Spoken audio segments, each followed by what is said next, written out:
Assalamualaikum warahmatullahi wabarakatuh. Selamat pagi semuanya. Pada pagi hari ini, kami dari kelompok 7 yang beranggotakan Daniel Mukti Haryanto, Indah Amalia Putri, dan Fatihatul Inayah akan mempresentasikan salah satu bagian dari dasar logika, yaitu filsafat ilmu pengetahuan. Baik, yang pertama, pengertian filsafat. Filsafat adalah pemikiran dan kajian menyeluruh terhadap suatu pemikiran, kepercayaan, dan sikap yang sudah dijunjung tinggi kebenarannya melalui pencarian ulang dan analisis konsep dasar untuk menciptakan kebenaran, pertimbangan, dan kebijaksanaan yang lebih baik. Filsafat secara harfiah berarti mencintai kebijaksanaan. Itu artinya filsafat juga memiliki arti mencintai, mencari, menuju penemuan kebijaksanaan atau kearifan. Mencintai kearifan di sini tentunya bermakna mencintainya dengan melakukan proses dalam arti pencarian kearifan sekaligus produknya. Di dalam proses pencarian itu, yang dicari adalah kebenaran-kebenaran prinsip yang bersifat general. Prinsip yang bersifat general ini harus dapat dipakai untuk menjelaskan segala sesuatu kajian atas objek filsafat.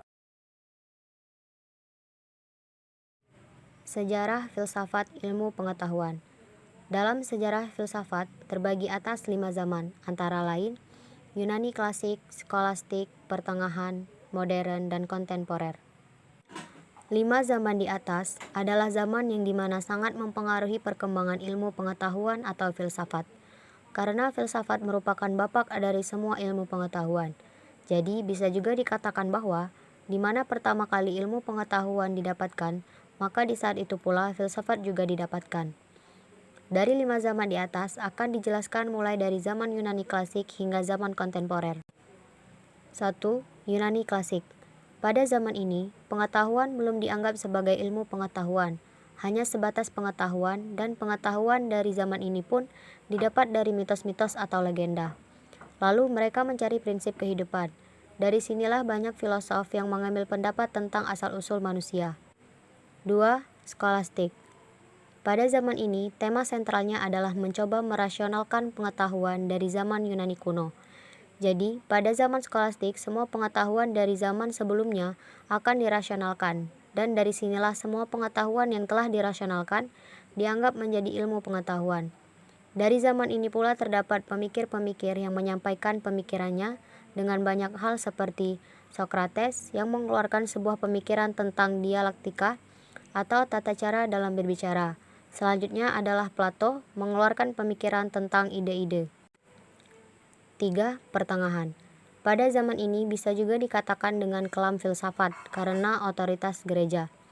Pada zaman ini, ide-ide dari gerejalah yang sangat mendominasi, sehingga manusia di zaman ini benar-benar buta akan filsafat. Maka dari itu zaman ini disebut dengan kelam filsafat. 4. Modern.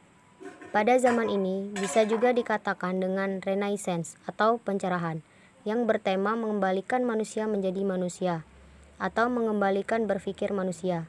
Di zaman ini semua otoritas gereja sudah hilang sehingga semua manusia tidak lagi kelam akan filsafat.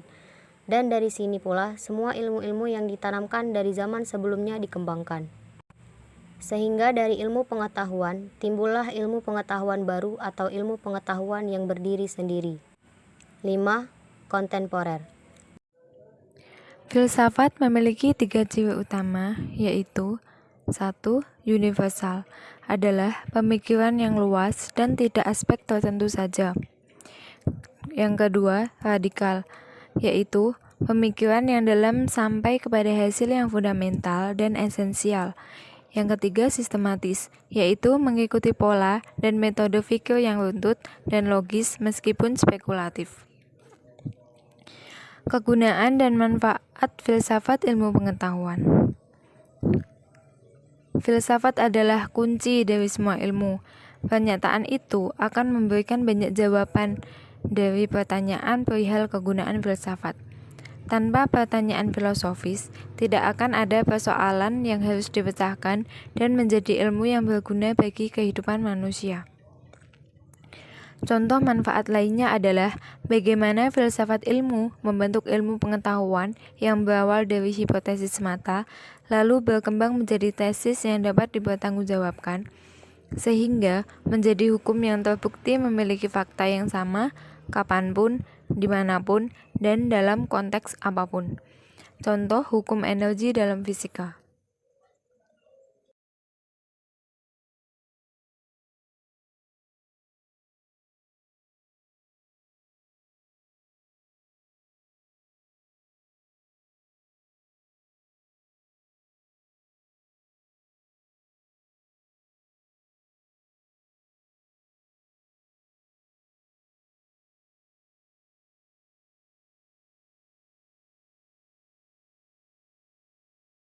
Demikian presentasi dari kelompok kami.